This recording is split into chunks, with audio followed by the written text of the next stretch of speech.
안녕하세요. 퇴사하고 세계여행 김파고입니다. 오늘은 급속도로 확산되는 코로나19가 세계 경제에는 도대체 어떤 영향을 미칠지 제 나름대로 분석한 영상을 여러분과 함께 공유해봅니다. 코로나19의 전 세계적인 확산 속도가 심상치 않습니다. 그에 따라서 전 세계에서 코로나19가 과연 경제 위기를 촉발할까에 대해 궁금증 혹은 의혹, 걱정 어린 시선이 증가하는 것이 사실인데요. 그래서 저는 오늘 전 세계적으로 코로나 바이러스 확산 상황과 현재의 자산시장의 반응, 그리고 앞으로의 미래에 대해서 한번 여러분과 함께 알아보고자 합니다. 3월 1일 기준으로 코로나 바이러스의 현재 전 세계적인 확진자의 수와 사망자의 수입니다. 여기에서 가장 중요한 수치는 아무래도 한국의 확진자 증가수가 예상치 않다는 범상치 않게 가장 높다는 건데요. 지금 이 통계가 새벽 1시 기준이라서 최근 업데이트가 약간 너무 빨리 반영된 측면이 없지 않지만 가장 놀라운 사실은 어제까지 기준으로 했을 때 중국의 신규 확진자 수가 400명이었던 반면에 현재는 575명이지만 한국의 확진자 수가 약 800명이었다는 거죠. 그러니까 중국의 확진자 수 증가보다 한국의 확진자 수 증가가 더 많다는 거예요. 기사로도 확인할 수 있는데요. 중국의 확산세가 꺾였는데 한국과 이탈리아, 이란에서는 쏟아진다는 기사입니다. 즉, 중국이 처음 1차 발생국으로 8만 명에 가까운 확진자를 발생시켰지만 중국의 확진자 증가 속도는 누그러든 반면에 2차 확진국인 아시아의 한국, 중동의 이란, 그리고 유럽의 이탈리아가 더 많은 확진자를 내고 있다는 거예요. 이에 따라서 코로나19가 중국에서만 유행하는 것이 아니라 전 세계에 퍼지는 전 세계적인 전염병 팬데믹이 되는 거 아니냐는 우려에 따라서 시장이 굉장히 많이 폭락했어요. 그래서 먼저 국내 증시를 보면 코스피 지수가 2000선이 깨졌고 시장 지표로 봤을 때 미 달러가 1월을 저점으로 해서 가파르게 상승하고 있고 국제 금 가격도 1월을 저점으로 해서 가파르게 상승하는 추세입니다. 다우지수 이거는 사실 국내 증시뿐만 아니라 해외에서도 다우지수가 지금 일봉으로 봤을 때 꾸준히 상승하던 기조에서 벗어나서 급격하게 하락하고 있죠. 뉴스를 통해 살펴보면 코로나의 영향으로 인해서 증시가 엄청나게 하락하고 있다 이런 기사가 나와요. 코로나19의 확산이 전 세계적으로 퍼져 있지 않았을 때, 그러니까 중국에서의 확진자 수가 급증하지만 다른 나라는 미비했을 때는 이렇게 크게 우려하지 않던 전 세계 여러 언론들이 지금 앞다투어 경제 위기가 오는 것이 아닌가 하는 기사를 쏟아내고 있어요. 가장 대표적으로 영국 가디언지에서는 코로나 바이러스가 경제 침체를 불러올 것이냐라는 도발적인 기사의 제목으로 세계 경제 전망이 굉장히 비관적이다.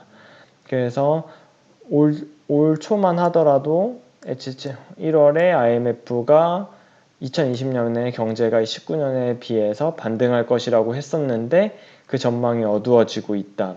그리고 그 주된 이유로 코로나가 처음 확산되면서 중국이 세계 생산국으로서의 공장을 돌리고 있는데 그게 많이 중단이 됐죠. 그걸 사스 때와 비교하면서 사스 때는 중국이 세계 경제에서 차지하는 영향력이 2003년이죠.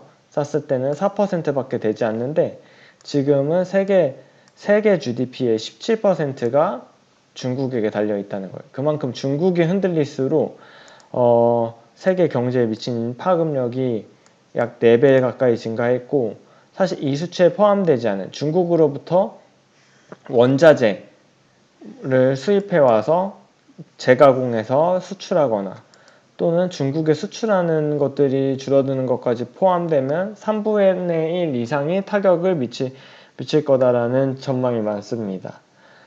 그래서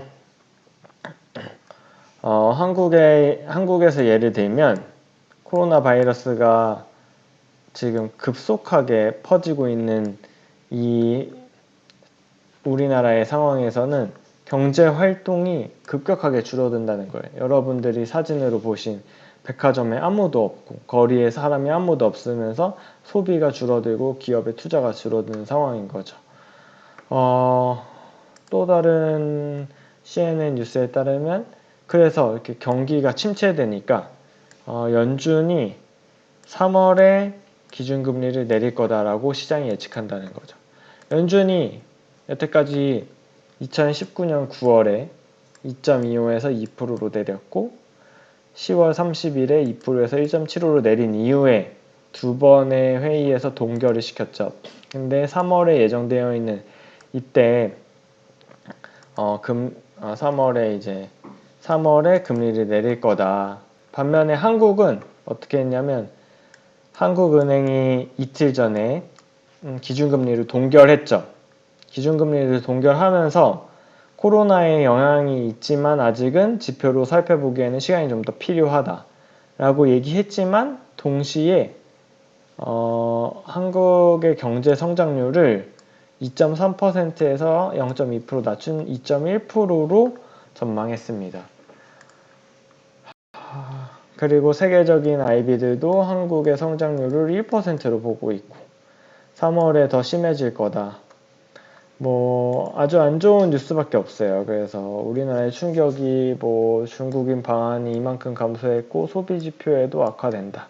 지금 상황에서 이제 생각을 해보면 코로나가 중국에서 뿐만 아니라 2차 확산국 한국 그리고 이탈리아, 이란으로 퍼졌고 추가적으로 약 6시간 전에 미국에서 처음으로 코로나 바이러스에 대한 사망자가 나왔죠. 그리고 멕시코에도 전 세계적으로 퍼지고 있어요.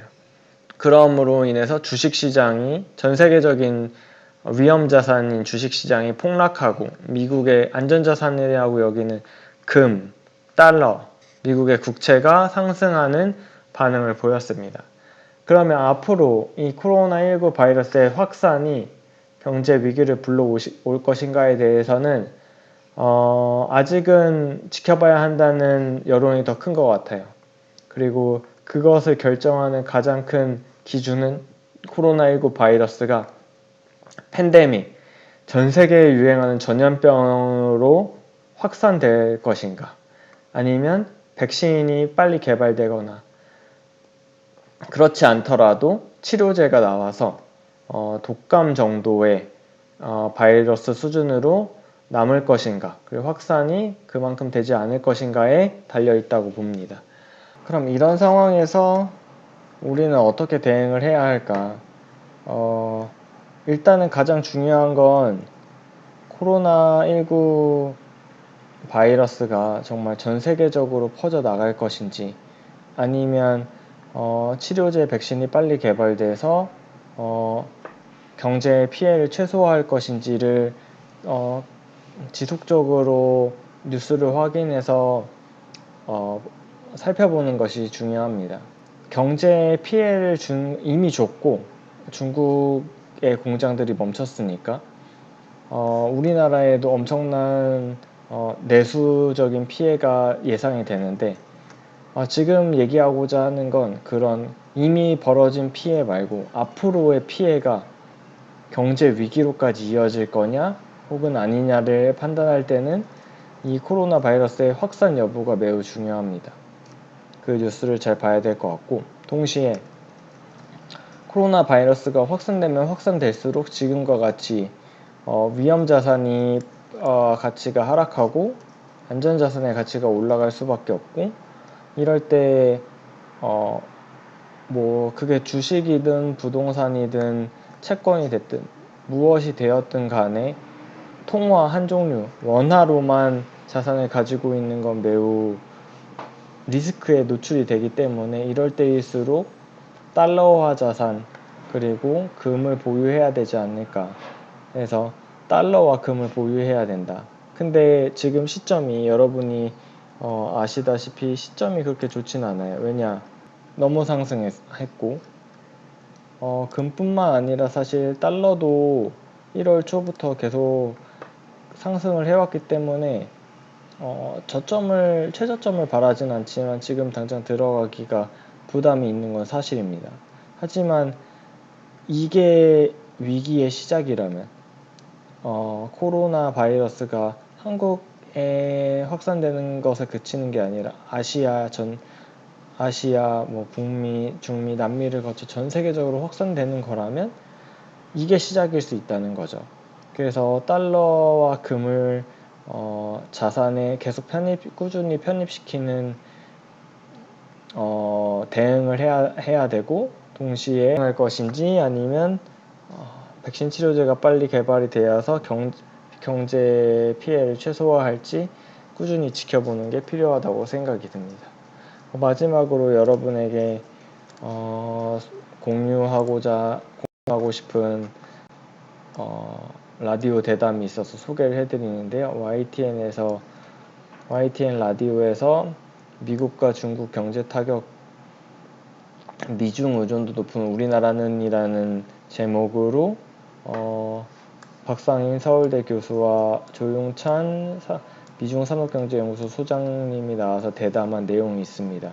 이 내용을 보시면 그런 신문 기사에서 접하는 것도 있지만 이 두 분이 실제로 미국과 중국에서 실제로 경험한 내용들이 자세히 담겨 있기 때문에 읽어보시면 어떤 게 앞으로 분기점이 될지 파악하시는데 좋은 도움이 될 것 같습니다.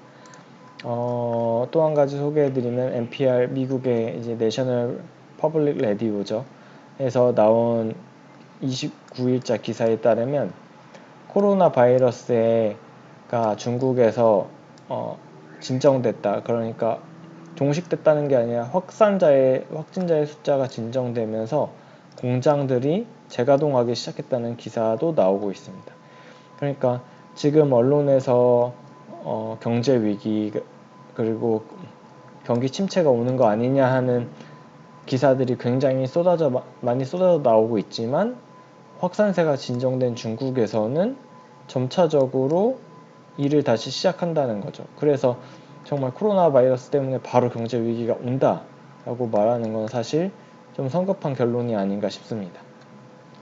분명한 건 경제에 피해를 주고 IMF를 비롯한 유수 경제 기관들이 경제 성장률의 전망치를 낮추고 있다는 사실은 분명합니다.